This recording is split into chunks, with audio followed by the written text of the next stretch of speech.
Здравейте хора! Днес ще направя твърде кратко клипче. Първо ще ви кажа какво ще правя.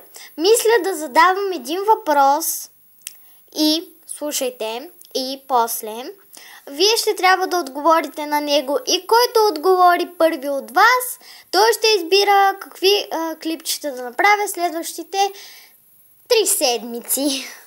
Да. Аз правя 2 пъти седмично, значи ще избира 6 пъти клипчетата, какви да са. Това ще бъде голям успех за мен, защото таман вие ще ми казвате и вие ще печелите с това. Вие ще този, който спечели, той ще избира темите на клипчетата. И въпросът е, кой не се цапа с лак? Помислете хубаво, ако не отговорите от първия път както трябва, аз ще ви дам вие имате 3 шанса. Първият шанс, първия път, 3 дена, ще ви слушам.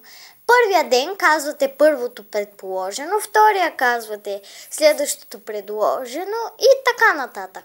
Добре хора, това от мен. Чао и до скоро. Дайте палец нагоре. Кажете долу в коментарите отговорите и се абонирайте за канала ми. Чао и до скоро!